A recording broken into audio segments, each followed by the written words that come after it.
Okay, we want to say welcome to Grounded with John Tester and Maritza Giorgio.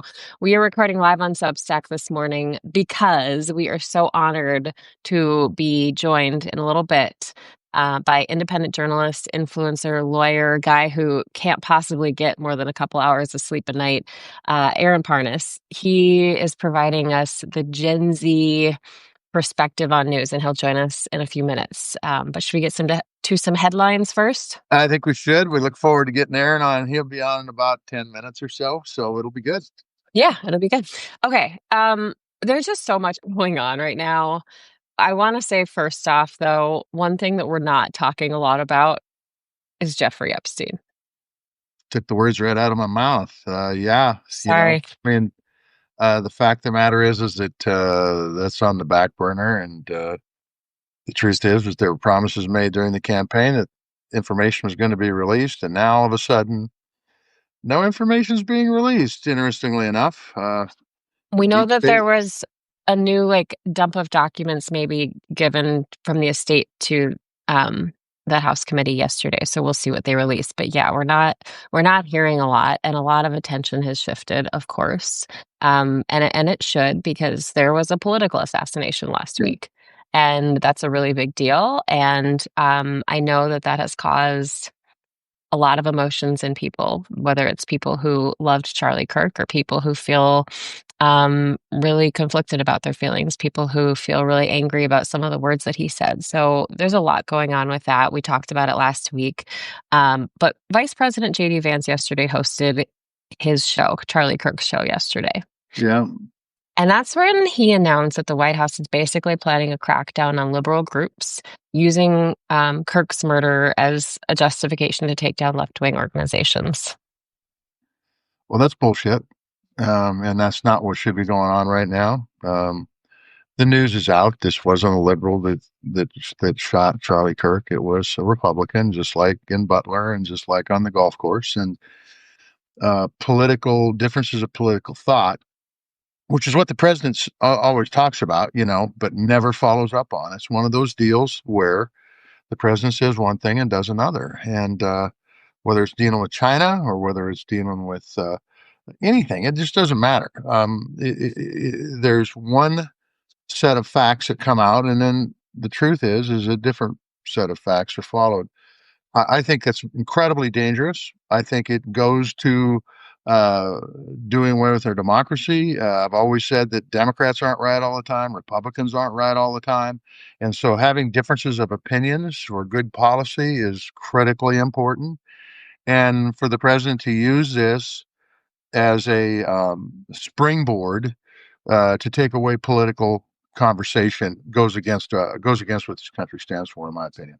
Well, and here's where I kind of step in and say, well, hold on, because I'm hearing so much about this suspect, right? I'm hearing so much Yep. about the suspect. First, we heard this and this and this, and now we hear maybe he was conservative. Now we hear maybe it has something to do with Nick Fuentes' group, and then people say no, no. I mean, Spencer Cox, the governor of Utah, went on Meet the Press this weekend and said, no, he had leftist beliefs.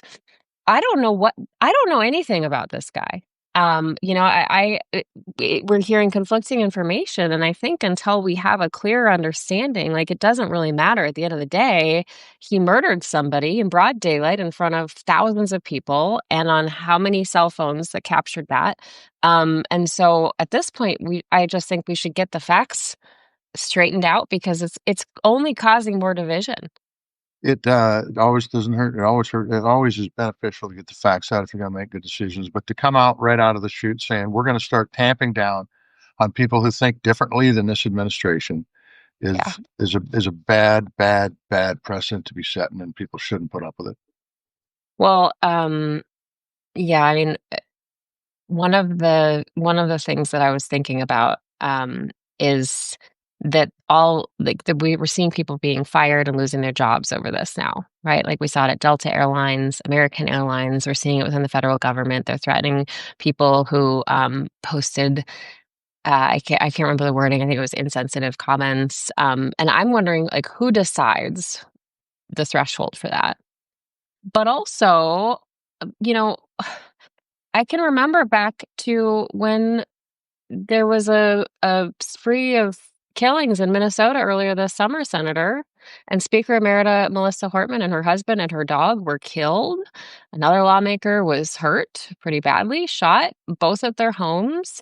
And your former colleague, Senator Mike Lee, came out and made a joke about Nightmare on Wall Street.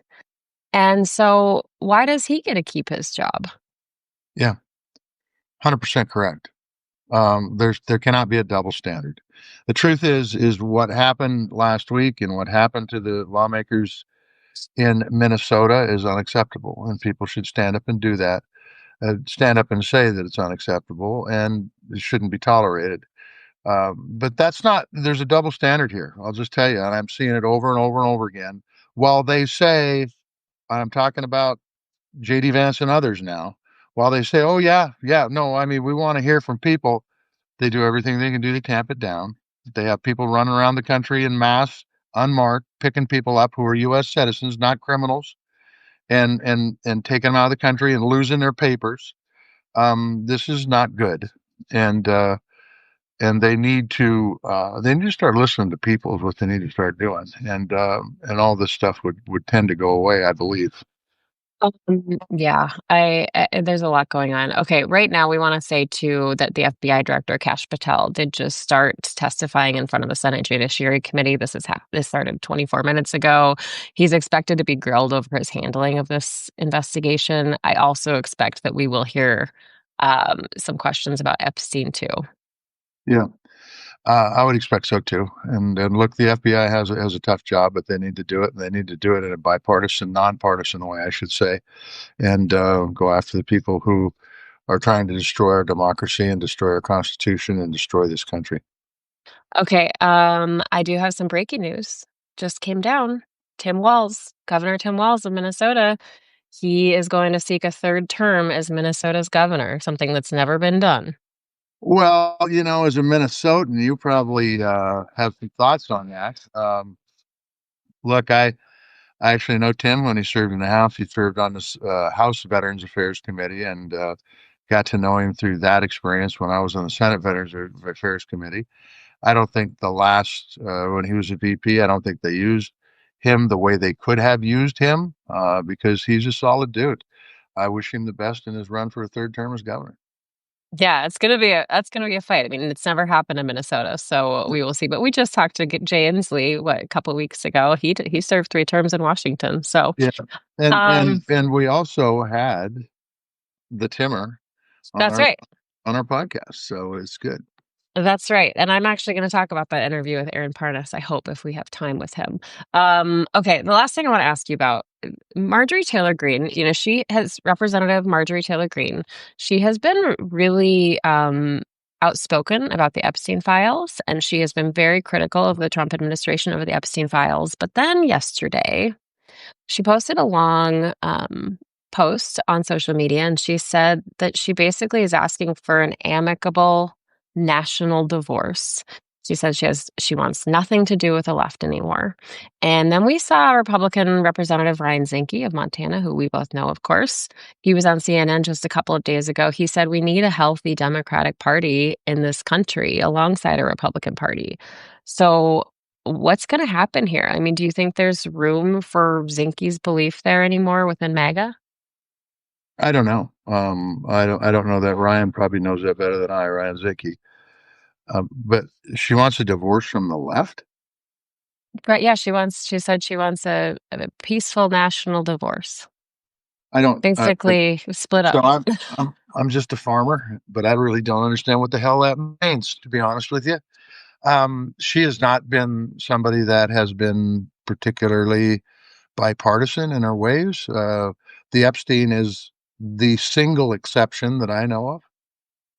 Um, but what the hell? I will say this, and I will give Ryan Zinke his due. This is a two-party system.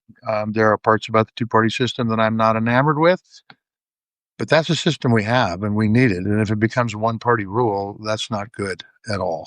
And I don't care if it's one party by Democrats or one party by Republicans. It's not good for getting good policy passed and it's not good for the country. It's not good for business. It's not good for working families. It's not good for poor. It might be good for the rich, but I doubt it. So it's just not good. Well, yeah, and it just goes against what our country is founded on. But we want to welcome into the chat. There he is. Oh my gosh, I'm so excited about this. Aaron Parnas, thanks for being with us. Welcome to Grounded. Thanks for having me. How's it going? Well, Go. it's going really good now. You're on. I'm going to tell you something. I try not to talk to Maritza very much for obvious reasons, but every time I talk to her for the last 2 weeks, it's been, "Hey, Aaron Parnas is going to be on. Aaron Parnas is going to be on. So This is you so better exciting. you better be really really good." That's what I'm telling Oh, you. I hope so. I mean, he's amazing. Listen, Tester, if you had Instagram, I would be sending you his clips all the time because literally Aaron is like who I get most of my breaking news from. I see it first on your sites, Aaron, and I thank you for that. As like a news hound, news consumer, I get why you are so popular and I get why you have reached this younger generation because Tester, you're gonna love this. It's like breaking news up to the minute. It's quick, it's easy to consume, it's easy to understand, and it doesn't take a lot of your time. Is that did I get it right, Aaron? yep, in 60 seconds or less, any story. Yeah, and it's incredible, and I just think it's such an effective way to consume news. So, I mean, So hi, thank you for being with us. Tester, go ahead. well, so I haven't. Excuse me, and don't think less of me, but I haven't read a lot of your clips. Okay, so tell me what you think about JD Vance's announcement that they're going after the groups on the left. I mean, I think it's concerning, obviously, but I think that it, in a lot of ways, it's just kind of this big ol' distraction to try to get the American people away from the issues that really matter. They have a government shutdown coming up. They have the Epstein files they don't want to release. They have a whole host of issues that they don't want to be talking about. Jobs numbers are tanking, and so let's just put out this idea that we're going to go after all these left leaning groups without defining what a left leaning group is. It really is just, I mean, even Pam Bondi yesterday went out and was like, we're going to go after folks who essentially say incendiary remarks about Charlie Kirk, potentially prosecute them. And then this morning, she walked a lot of it back. So it's a lot of like just public posturing for their base, in my opinion. But we'll see. I don't know. I really hope they don't try to make an example out of someone because that's my biggest concern here. I think that's a valid concern, and immediately when that was announced, I mean, I thought about my co-host here, former Senator John Tester. I thought about you, Aaron. I thought about a lot of people who've been very outspoken. I thought a lot about people I've seen posting the last few days. I mean, are you worried? Are you like what are you doing in response to that news? Well, yeah, I am. I mean, I've received plenty of death threats in the past year, but especially over the past week, a lot more than usual, for folks just saying your rhetoric has caused this, even though I haven't even said Charlie's name once in the past year. But for me personally, I think a big part of it is I have wiped my information off of all corners of the internet. I don't share my personal life with anyone. Everyone wants to meet my wife. You're never going to meet my wife, right? Like, the Yeah. internet is a very scary place, and I tell everyone that if I had the choice, I would never be a public facing person. And so this is probably why. But alas, I'm just trying to protect myself as much as I can here. That's solid, and it's sad too, by the way, Yeah. where people and by the way, in my opinion, agree or disagree with him, what happened to Charlie Kirk is not acceptable. And I will also tell you the way a lot of people are trying to manipulate somebody's assassination for political reasons is not acceptable either. And that's in fact it goes to the term of bullshit. So yeah, well, So, Yeah, I Aaron, agree. I want to so ask. So, oh, go ahead. Go ahead, no, sir. you first, ladies first. Go ahead, Maria. Okay. Well, I wanted to ask, I mean, Stephen Miller basically called the left of the party a vast domestic terror movement. Yeah. I mean, that's strong language. What, like, knowing what you know, I mean, I have to say, you were a Trump supporter. You were part of the campaign process in 2016. I mean, knowing what you know about these people, what is that signaling when he says something like that? Well, I will just say, like, if you see what they say publicly, just imagine what they say privately, because I'll tell you it's 10, 15 times worse what they're saying privately.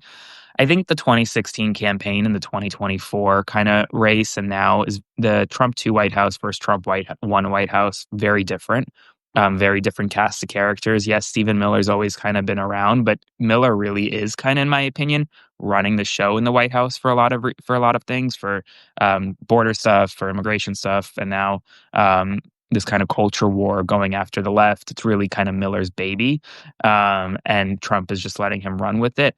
I think ultimately, though, it is a very kinda concerning place we are in as a nation. I think what John was saying is really important, that what happened to Kirk was horrific, but the fact that it's been so politicized so immediately by folks across the political spectrum, whether you're on the right or the left, blaming one another and trying to say that this was a radical leftist or a far right Republican without actually having any information about the motive is the problem. And I think I've said Right. this for a lot of people to a lot of people over the past 8 months or so, non-political tragedies should not be made political, right? When there is a plane crash, we should not be talking about DEI. When there is a terrorist attack, we should not be talking about anti-Muslim rhetoric. When there is a assassination on U.S. soil, like with Charlie Kirk, we should not automatically be talking about right versus left when we don't know who did it or why it was done. And I think ultimately that is where it's a really problematic state of our media. It's a really problematic state of our political system. And I'm just trying to break through that divide a little bit, but it's not easy. And I appreciate that, and you talk about that, like, that it's irresponsible, and for journalists, I mean, we saw a lot of, legacy media companies put out things that they walked back in the last week because we just didn't know. We still don't know so much, and I appreciate that about what you're doing. Yeah, I mean, we saw the Wall Street Journal put out in a story about the transgender inscriptions that they've walked back, and Mhm. the Guardian say that an anonymous source said that Robinson was a leftist. They've walked it back.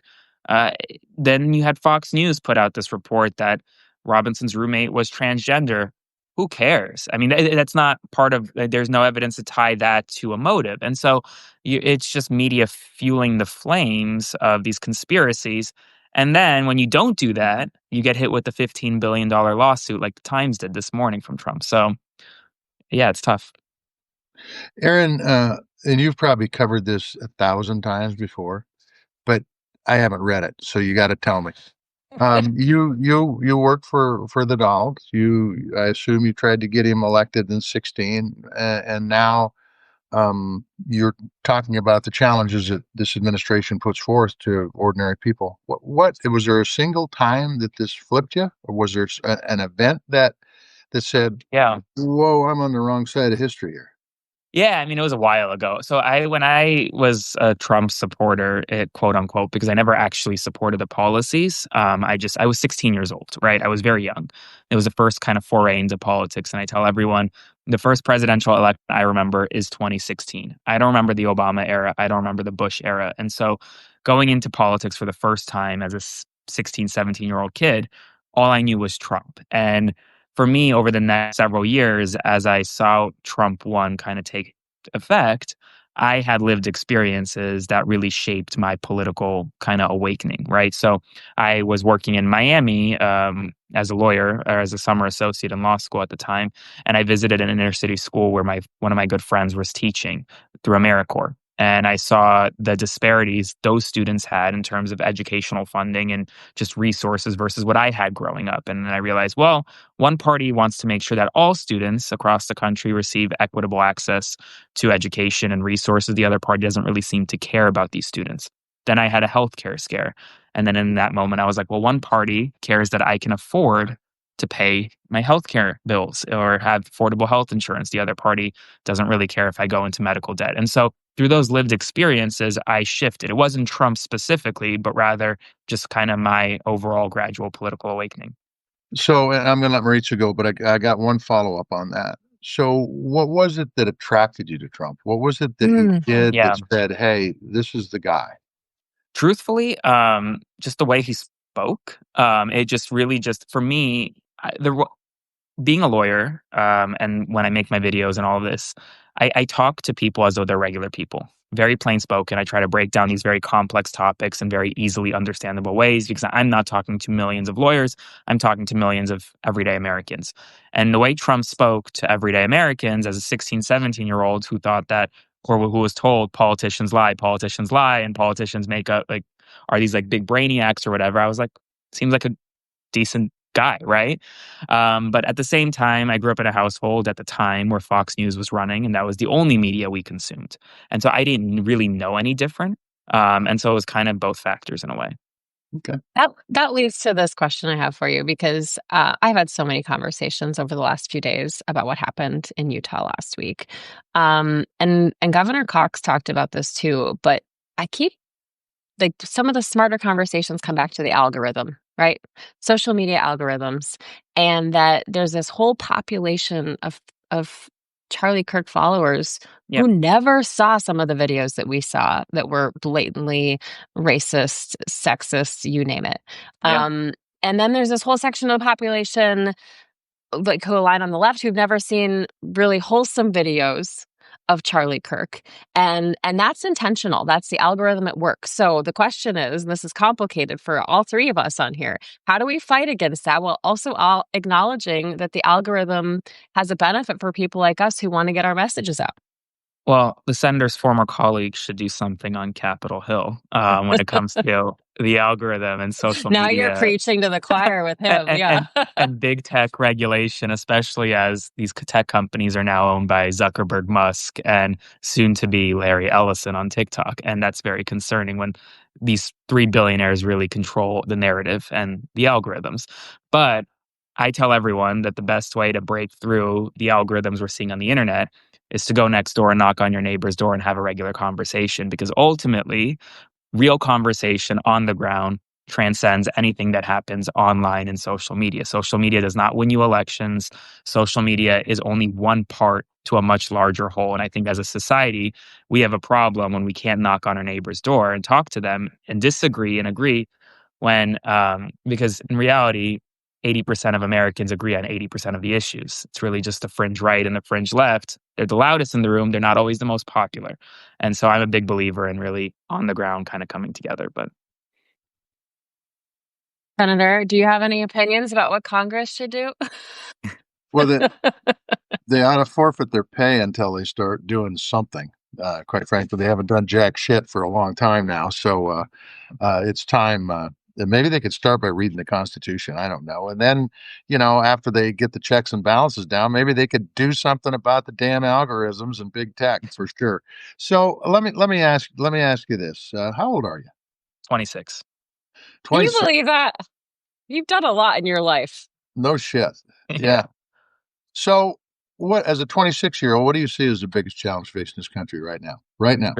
The fact that every single student in America is not taught civics from a young age. That is the biggest problem in America. We're not taught media literacy. We're not educated on checks and balances, the how government works, how to pass a law, how to make a bill into law, how to vote, what voting means, all of that. When you're not taught civics and the way our government functions from a young age, you grow up not knowing where to get information from properly. You grow up in a very uneducated kind of environment. And I genuinely believe that if you teach civics in all 50 states and all schools starting from kindergarten on, you will have a much better society. I So, think you're right. Aaron, let me ask about that because I'm on the board of the Maureen and Mike Mansfield Center, and there are programs that we have that aim to do that. But guess what? $26 million of the Mansfield Center's funding has been cut by the federal government. So, Yeah. how do we get from point A to point B when those cuts have been happening? Well, it starts on the state legislatures, on the state level, right? Because the federal government only does so much. Each state needs to mandate this in each individual state. If Florida wants to mandate civics, but Oklahoma doesn't, there's really not much the federal government can do there. So I really think that it starts on the state level. It starts by lobbying state legislatures to pass mandated civics curriculum in all 50 states. And some have it, some don't, but I think that's where it starts. So, I've been asked this my entire time I was in the Senate. I would have people come to me and say, "How do I?" It still happens now, in fact.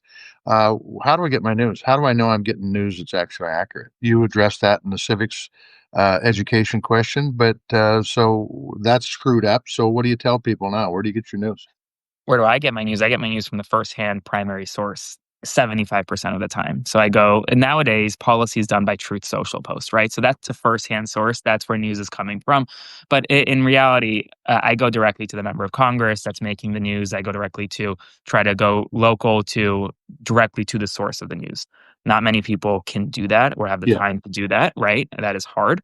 And so the other 25% of the time, I have a very trusted kind of group of journalists, local journalists, especially local ABC, CBS, Fox affiliates on the ground in various places, and then also investigative journalists at places like ProPublica, which really do good work, in my opinion. And I go there. But for me, I don't report on a story unless A, it's coming directly from the primary source that I see and I get, or B, I can fact check that among multiple outlets, not just one.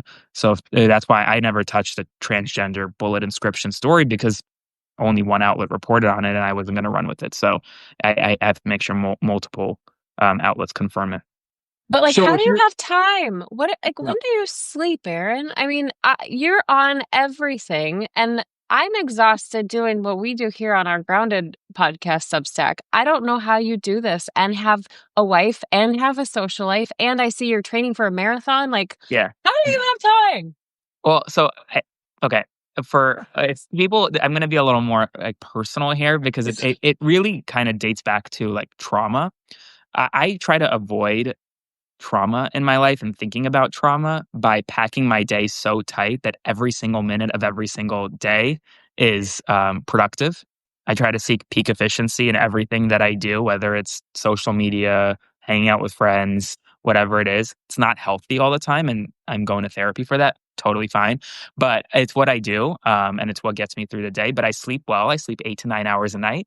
All right, If good. I didn't, I would be a zombie every morning. But that's kind of I but appreciate that. That's important to talk about that because we all yeah. could be a little bit more vulnerable and talk about our own traumas and going to therapy, which I'm a big proponent of. Go ahead, Senator. do you classify yourself as a workaholic then? Yeah, well, I mean, I love it, so yeah. And Do you so think is there any time that you go into idle? I mean, is there any time that you, Yeah. I don't know, like you watch a baseball game and just don't think about anything but whether, Raleigh's going to hit his 54th home run or not? I mean, listen, I love the New York Jets, and every Sunday I watch the Jets play and lose, but I'm still kinda thinking about working during the game, but every Friday night, I really disconnect for, Shabbat. I'm Jewish, and so around, like, 7:30, 8 p.m. on, I'll go to a Shabbat dinner, and I will not touch my phone for several literally, hours. Senator, he has recorded his videos in airplane bathrooms. Yeah. Like he is wherever he is, he gets up and he gives us the news. It's incredible. And you're reaching people. It's awkward, but it works. Are you, this is too much information. Are you using the bathroom while you're doing the video? No, no, and Okay, it's good, I have good. to Well, book an aisle seat because otherwise people think I have a bladder issue. Oh my gosh. Okay, so I do want to ask about this because when we had Governor Walz on our show, I asked him about Charlie Kirk's movement and Turning Point. Mhm. And it, as we see, it was very effective. Do you see Yeah. any organizations or people on the Democratic side doing things that are as effective as what he did with young people in this country on the right? No, I don't. But I will say this: what Kirk did was very effective. But what Kirk did didn't necessarily, in my opinion, at least, win a ton of elections. I think it started conversations, right, and it was on social media feeds. I really go back to the point that our nation on in most election cycles and in most times is a 50-50 nation, right? We're split right, left 50-50.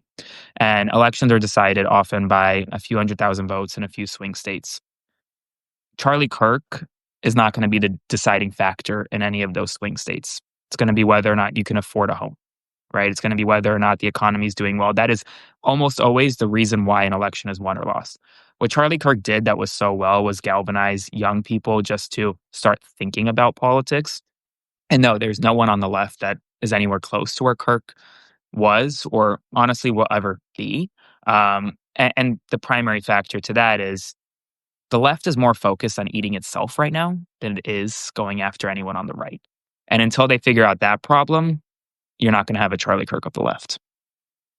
Uh, I couldn't agree with you more, and there's plenty of case and points to bear that out. It's insanity. Yeah. Um, uh, I should let Maritza do this because No, she's the go pro. ahead. She's the pro. So You go ahead, Senator. last week I was on the East Coast and I happened to run into Lloyd Austin, who is really a good guy, former Secretary of Defense, and when I was talking to him about Signal Gate and what was going on, and he's a very, very quiet man. He doesn't say a hell of a lot, but what he did say is, well, the Russians are burning the wheat crops in Ukraine right now.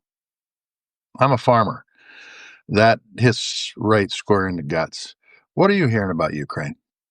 Well, I started doing this work because I had family in Ukraine when Russia first invaded. That was the reason I started even going on Mhm. social media and posting.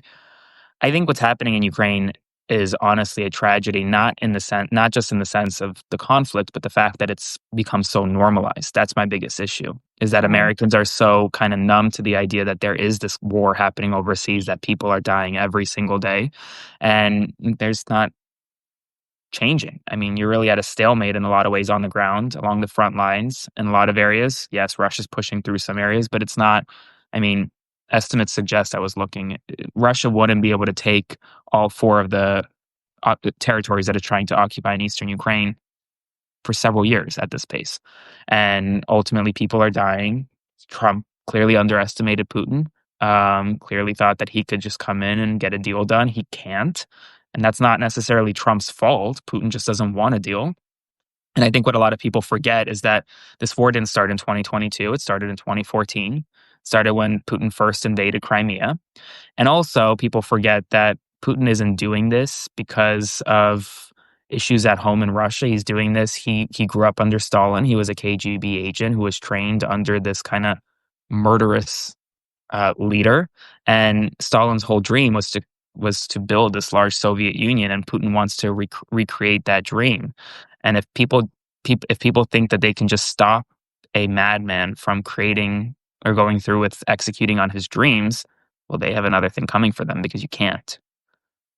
I know you 100%. need to. Which is why the countries are next to Ukraine and others are very, very concerned. It's why you got folks joining NATO that have never joined NATO before because they understand exactly what you said, that Putin's got a bigger Yeah. plan out there than just Ukraine. Yeah. Well, and we're seeing what's happening with drones now entering Romanian airspace reportedly. It's something to watch for sure. Meanwhile, we have the chaos we have at home, and our adversaries are counting on us to be in chaos over here. So I know you need to go, Aaron, because you are the busiest person I know. I think I don't know you personally, but from what I see, you're the busiest person I know We of. we do appreciate you giving us Of your course. This was great. Yeah, but I do have to ask you: have you thought about running for office? um, yes, I have, but I will only run for office if there is a position open in which I feel like I'm the best person for the job, and that's hasn't happened yet, and it's not in my near future. I want to start a family, have some kids, and then maybe run for office, and hopefully the senator will run again soon too. uh, Oh, that's a challenge there, Senator. yeah, yeah. Well, here's the difference. I'm not even going to do the math. 69, 26, 43. You're 43 years younger than I am. Okay. You are exactly, by the way, the folks we need to get into public service. I mean, recruiting a 77-year-old governor to run for the Senate seat in Maine doesn't make a lot of sense to me. Having John Tester run as governor or for the U.S. Senate again doesn't make any sense to me whatsoever. We need to get folks in your age, maybe 10 years older, get them up to that ripe old age of 36 to run too. And I think the country would be a better place. I really do. I mean, I think my generation has screwed this place up badly, and we need somebody to fix it. And you're the man. You're the man, Aaron. We'll see what happens. Oh, Aaron, I hope you'll come back with us Of sometime. course. I appreciate your time. I appreciate you. I mean, I just can't say enough about everything you've done in your life at the age of 26. It's incredible. And if you are not getting your news from Aaron Parnas, I really highly recommend. He is on Substack, The Parnas Perspective. He's on all the social media platforms. We'll see what happens with TikTok. I'm not really sure. That's up and down. But we Whatever just happens. thank you. We just thank you so much. Thank Aaron, you so much for having me. I got to tell you, I hope I run into you in person someday. You're in a Let place in let me person. know when you're in DC. Would love to meet Well, up in person. hey, All right. Senator, I'll be there next week. So why don't you come with me? We'll bring you out to coffee. It'll be good. Come on Uh, over. That's done. I just, I can, Okay. yeah, well, we won't, we'll get into this one, not waste Aaron's time, but she All right. flies all over hell and she doesn't have any money. I can't figure out how she does it. Oh, now you're going to start a conspiracy theory about me. All right. Thank you, Aaron. Have a great Guys, day. you too. Take care, guys. We're going to Take stay on care. though, Senator. I hope our friends here stay on with us. And for those of you who are joining us and you have no idea who we are because you're followers of Aaron, Senator, you want to introduce ourselves here? Yeah, well, Maritza and I are both unemployed. She got laid off from Scripps. She's a top flight reporter. I don't know why anybody'd ever lay off a top flight reporter, but they did. And I got Thanks, laid off Senator. from the U.S. Senate. Got replaced by a guy who has never held public office before. So we have our egos are really, really built up quite high. Okay, Yes. and Two. we've been doing this podcast because right after I lost and right after she got laid off, she sent me a note and said we ought to do a podcast. And I said only if we can make millions. I think we're up to 1,000 now. I mean, it's good. It's good. $1,000. Yeah, I mean, Yeah, we're working on it, but yeah. yeah, But we're not making millions, thanks. but we're having fun because we get to talk to people like Aaron Parnas, Amen. who Amen, sis. is Yeah. working to change the country. I mean, he's really doing an amazing job with his reach and getting quality news and information out to people, which, as a journalist, that is so critical. And he's breaking through to young people in a way that traditional media isn't and So haven't. I'm going to tell you what I noticed about Aaron Parnas. Okay. When you asked him a question, he didn't take 5 minutes to answer it. I know he's When you asked him a snappy. question, it was rip, rap, boom, done. Next, let's move on. Man, I like that, and I like that a lot. It's incredibly refreshing. Yeah, it is. And I do like Celia saying he's my breaking news guy. Me too, Celia. I go and check out when I hear something's going on, I go check it out.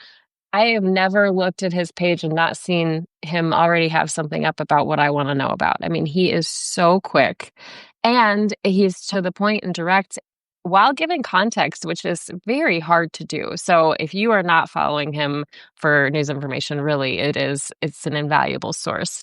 Um, okay, so I do want to talk about a couple things with you before you have to go. First of all, I went to an event last night for the Mansfield Center, which I talked about, and we had Dr. Robert Putnam there. It was part of the President's Lecture Series too at the University of Montana, and he talked about everything that we talk about, Senator. I mean, he basically talked about why we are here, and he had all these graphs about, basically taking care of community, like how much we get out and interact with our fellow people face to face. He talked about economic disparities and really he talked about how Montana, where we live, really led the way in so many things that changed the quality of life for people, and how Montana used to be actually a very blue state, which is hard for a lot of young people to understand or even imagine, but that unions started here,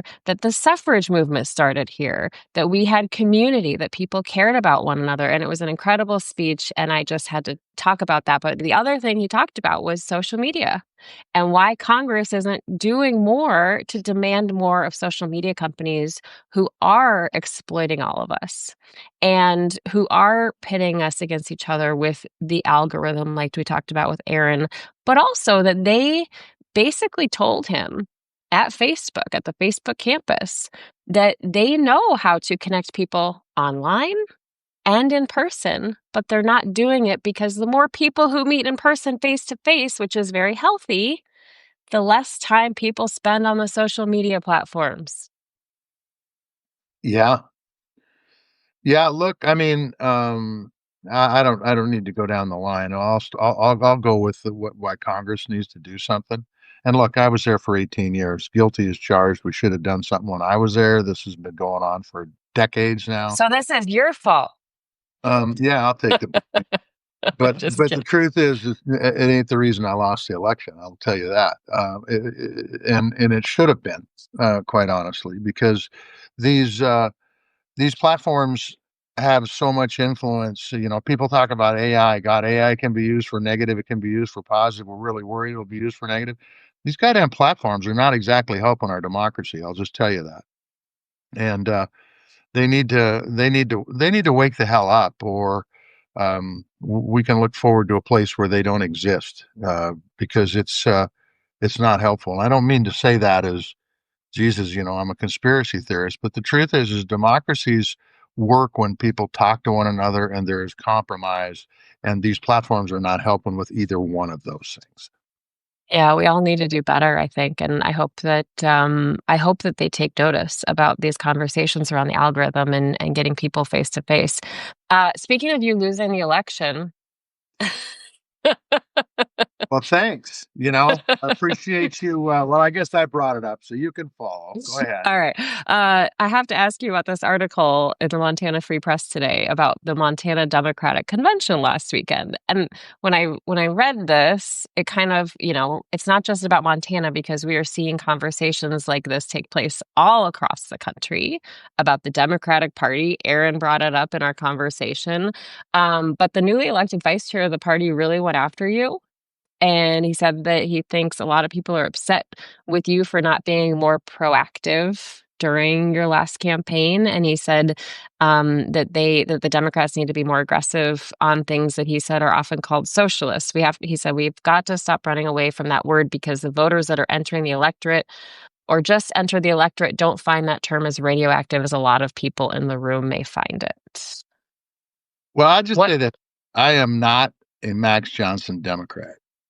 I think the Democrats have a fox in the henhouse, and if they don't clean it up, there won't be any eggs to pick. And that's all I'm going to say. We just use that little farmer analogy and just say Democrats in Montana got a job to do, and if they don't do it, there ain't going to be much left. This dude has lived in Montana for maybe a minute and a half, and he seems to know what the fuck is going on in the state when he doesn't know jack shit.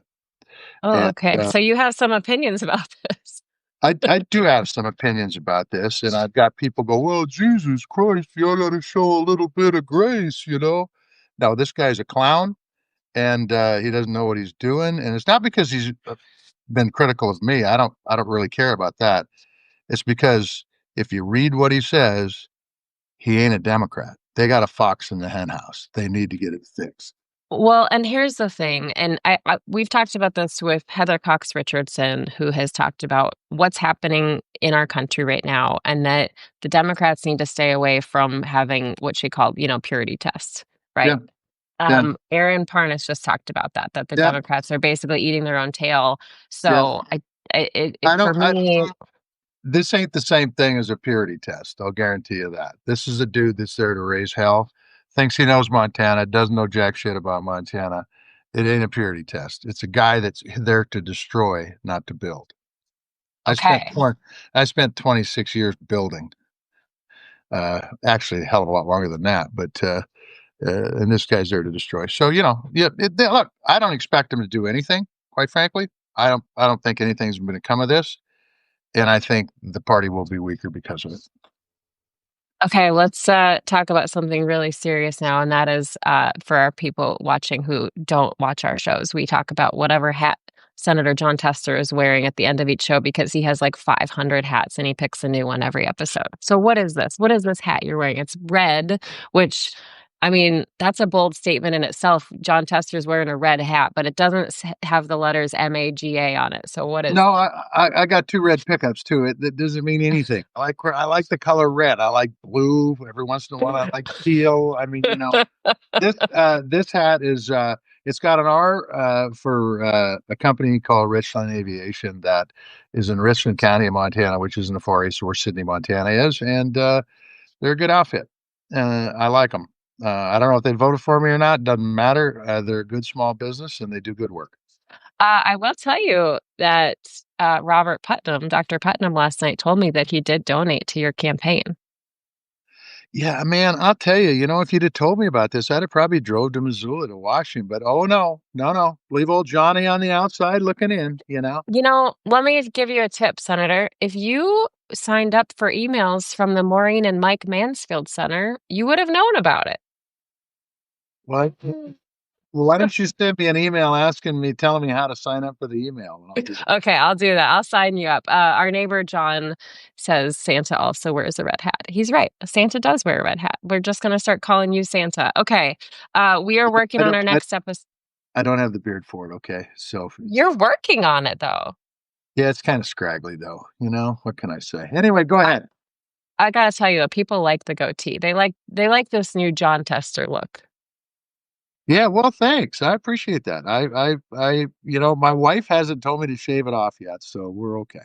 Oh, I know she's the boss. She's the boss for sure. Okay. Unequivocal. Um, we are working on our next episode. Stay tuned there. But in the meantime, you can find us here on Substack. You can find us on Blue Sky, Instagram, YouTube. You can shoot us an email at groundedpcast@gmail.com. This only works because of the amazing support of this community, and you sharing it with your networks. And we want to thank so much our guest, Aaron Parnas, today, who really is making such a difference in our country right now, and informing people from young to old. Like, people are going to him. So we want to thank him for spending some time with us. And we want to thank our friends at Pearl Jam who let us use their music in our audio episodes. And all I have to say is tally ho. All right. Bye, guys. Thank you.